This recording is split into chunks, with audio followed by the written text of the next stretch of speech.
What up, what up? Welcome on into Inside Baylor Sports, the official daily podcast of Baylor Athletics. On today's show, we get you ready for action this weekend at McLane Stadium as Baylor Football takes the field for the final time this spring.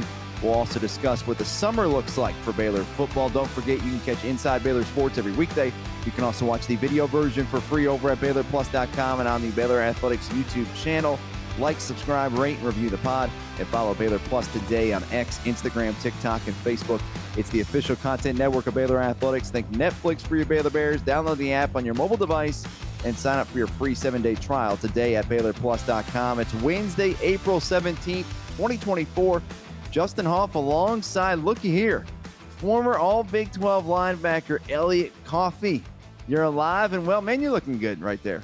Oh, man, appreciate it. Yeah, glad to be back. Had a good time down in Waco a little while back, meeting the new additions to the roster and the coaches, who I think a couple of them were only like 4 or 5 days into their time in Waco when I met with them. So glad to be back around, man. Spring football. Got to kind of wrap this spring semester up, talk about what's to come.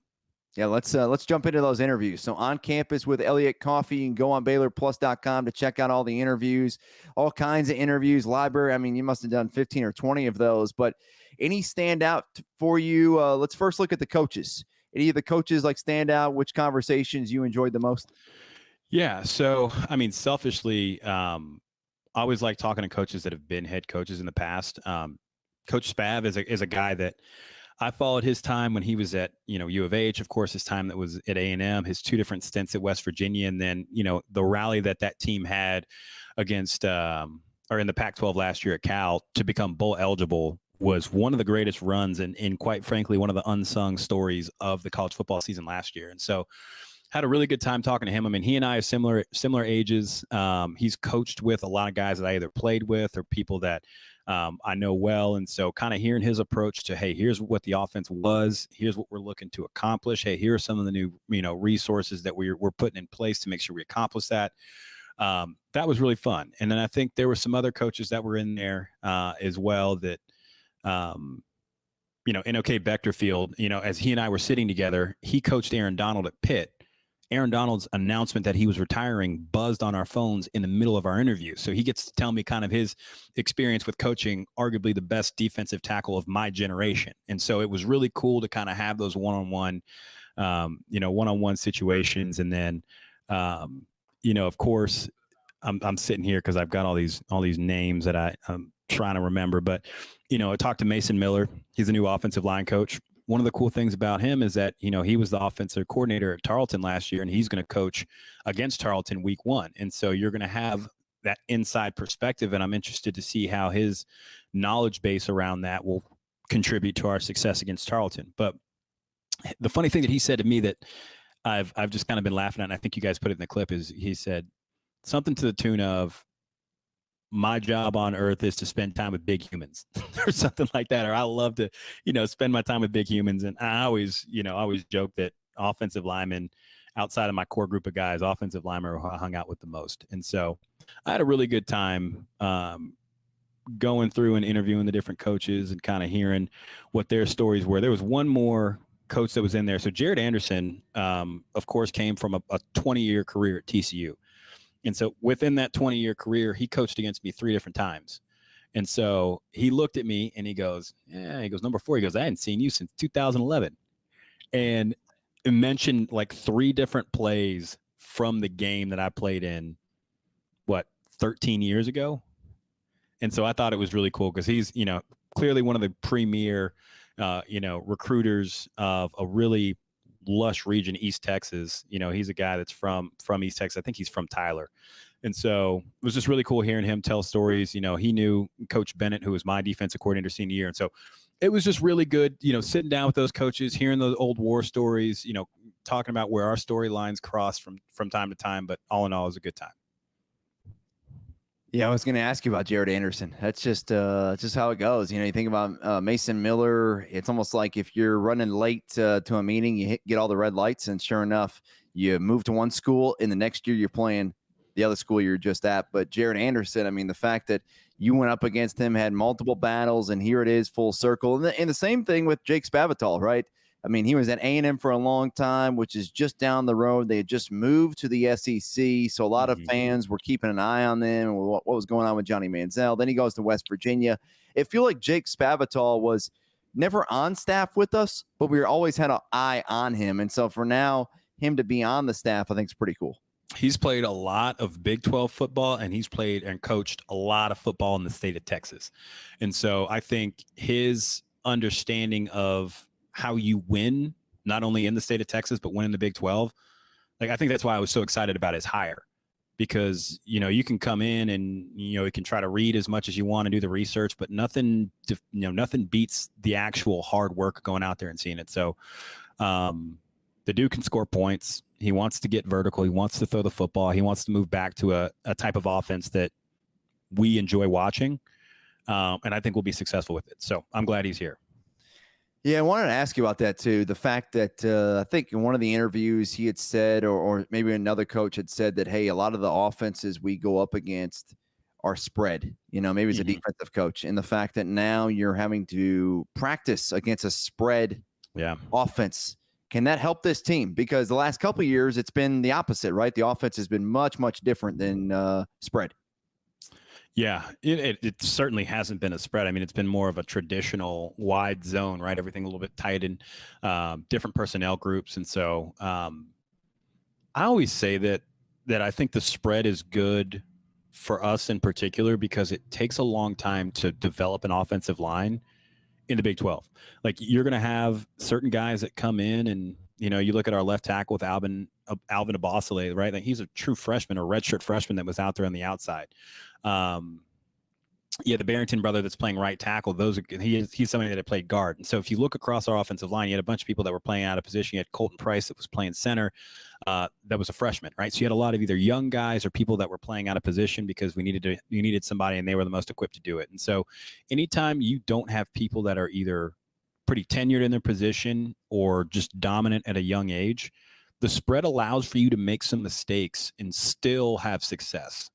Whereas that wide zone, you have to be not only physically dominant at the point of attack, but you also have to have a really quick mind about yourself. And it's hard to do that when you're either out of position or you're a really young guy and just don't have the reps. And so the spread offers a little bit of forgiveness. It allows us to put people in one-on-one situations. And then, like you said, defensively, there were times last year where when we were in defensive looks and we were against the spread, it just looked like we don't practice against it. And so I think it'll be better for us to not only see it in practice every day, get used to it, but also from an offensive standpoint, like I said, just offer a little bit more forgiveness for people that are still developing in their positions, or allow us to get the ball into the hands of the playmakers quickly. So I think it's good. And the point you're saying there, get the ball out quick, right? Let's get it out. Not that you'd ever want to see me as an offensive lineman, ever.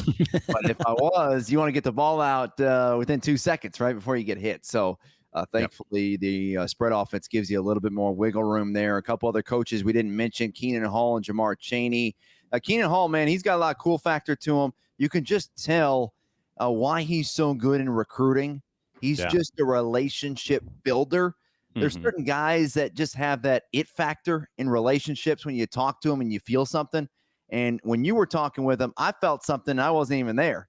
And so you could tell he's got that factor, much like you, by the way.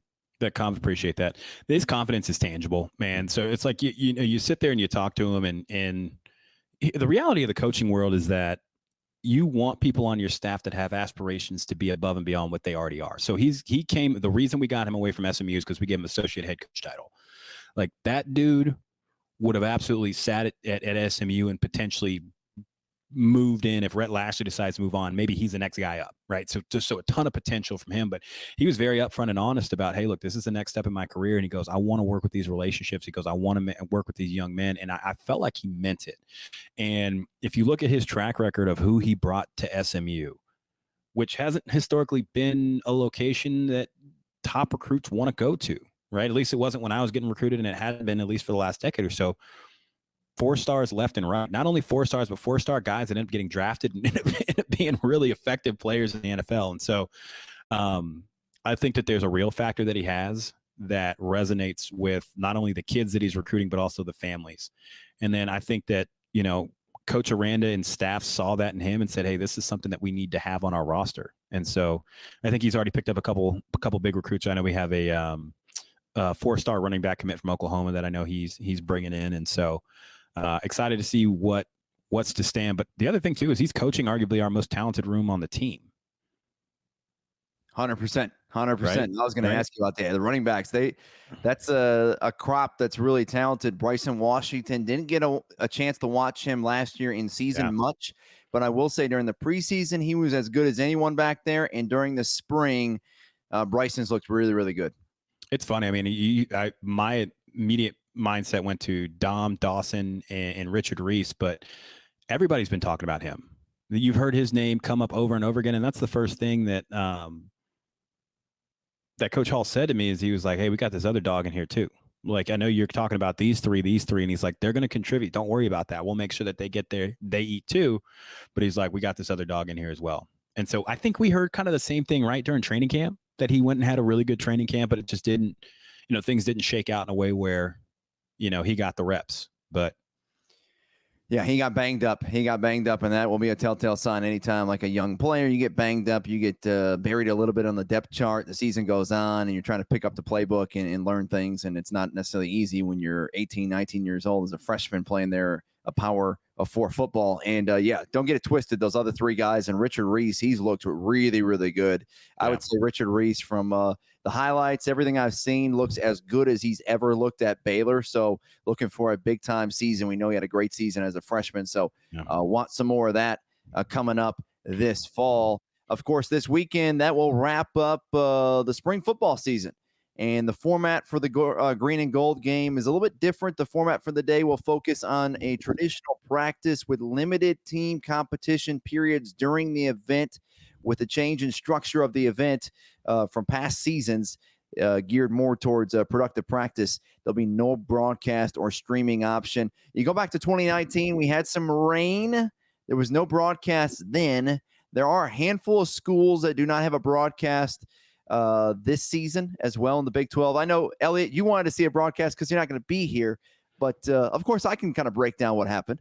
Yeah, you sure can. No, so it's funny. In 2019, JMO and myself were supposed to do the color commentary because JJ was gone for some reason.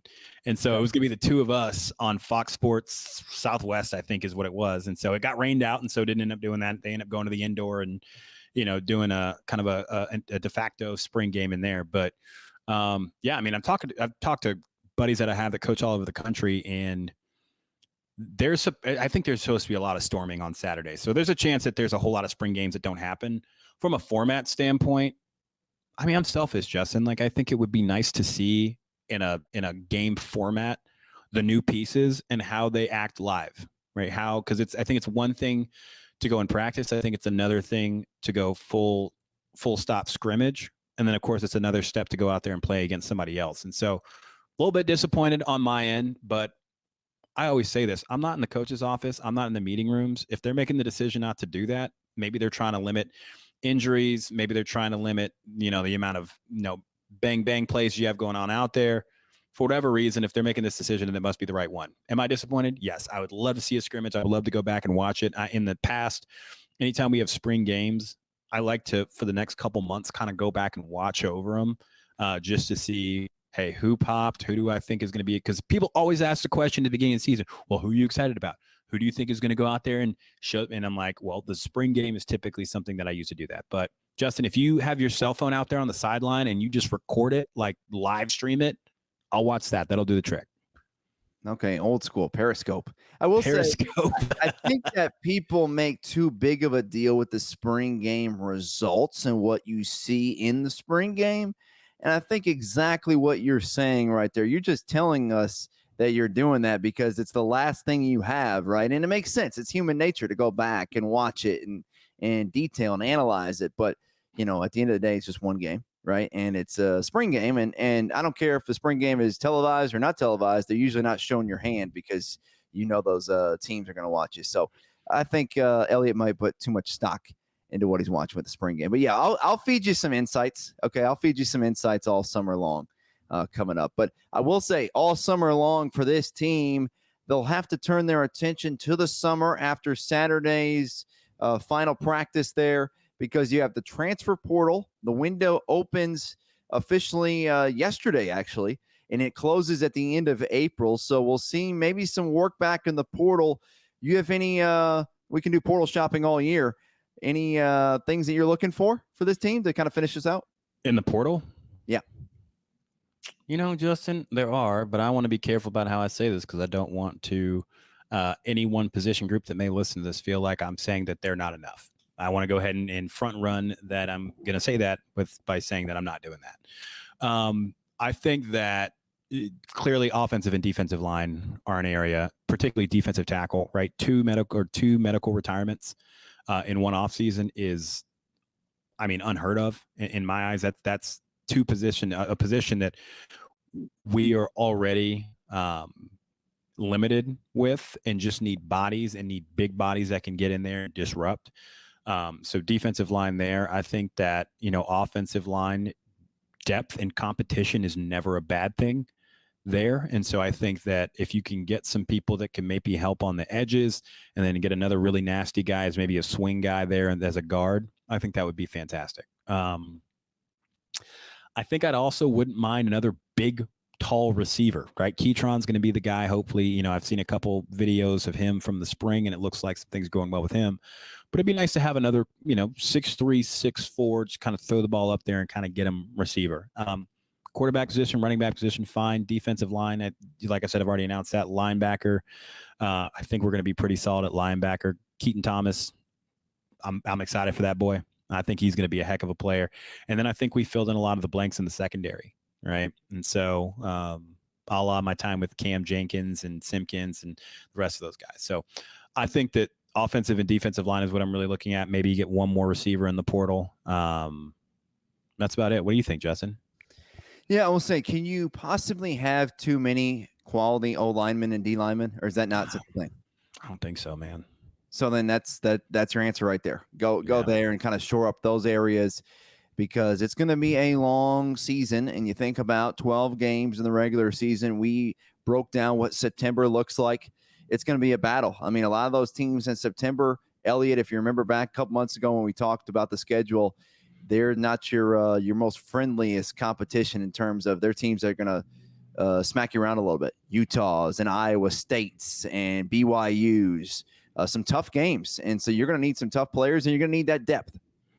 Yeah, you need depth. That's the other thing that I think, like, if you look at really successful football teams, like, there's two things that are true. Number one, their talent shows up on game day, but number two, they have depth because people get hurt. And the next guy up has to be able to go out there and carry the same weight as the guy that dropped out. And so depth is something that takes time to build.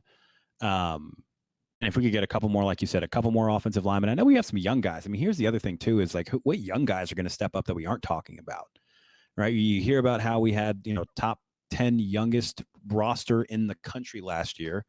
Well, what are those now not youngest guys going to look like? Right? Are they going to step up? Are they the talent? Some of them are pretty big recruits. Some of them are guys that I've heard a lot of exciting things about. It's time for them to show up and be dogs too. Yeah, love all that. Here in July, we'll say coming out is the college football video game. And so, for our roster to finalize and see who's in that first game, I know Elliot Coffey back in the day. He was in the video game. I didn't have your name, but 4 was out there. I could tell you were. But I know you got to be excited about that. Will you play some college football 25 this summer? I probably will. Yeah. It's funny. I was never really a Madden person, but I did play college football, like all the way back to like 04. I think that was the one with Larry Fitz on it. Was 04. It was actually Pitt, ironically enough, me sitting here in Pittsburgh. But I think that was like the first one I played. And then, when we got to college, it was kind of a funny thing because that first NCAA came out our freshman year, and like we all wanted to know like who made the game and who didn't. And so there were a bunch of guys that, like, some of the bigger names that were expected to play made the roster. I don't think I made the roster that year. I don't think I made the roster until my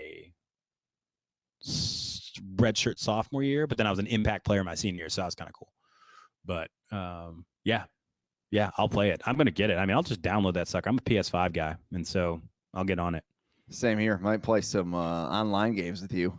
Uh-oh. You might need to have some Kleenex nearby after you get defeated badly. I will say too, yeah, there's 85 guys. So much like in the NFL, you can't include everybody. Okay. And love, hey, the top 85 depth chart, that's what's gonna be in the game. And so if you're not in the game this year, you know what you got to do, Elliot? Work. Play your way in. Yep. Get in the off season and work and be better and making it inside the roster. But yeah, when you think about the summertime up ahead, so after the transfer portal's over with, you get your roster finalized, final exams are done. There'll probably be a little bit of a break there, but then you come back and you see Vic and the strength and conditioning staff. What does it look like in the summer? How much can you get better in the summer, get closer to your teammates, maybe learn a new playbook? Obviously, you had a few coordinators during your time at Baylor as well. Yeah. Well, let me just put it like this. My absolute favorite time of the year, period, because I'm a little bit of a bum, was the time after finals ended before you went home for your 2 weeks off. Because like everybody's here, nobody's in class, you don't have to go to practice. Like you maybe have like mandatory run like once or twice a week and a couple lifts, but like you just get to be a student for a little bit. And like that's just not your experience as a student athlete, is to just not have responsibility. So it was always really nice to have a couple weeks after spring, because you work your butt off during spring. You're in the film room, you're working out, you're going to class, you're trying to maintain relationships, you're just doing a lot. And so it all comes to a head with the spring game, which is, typically a pretty fun experience for everybody. And then you just get a little bit of time off. And so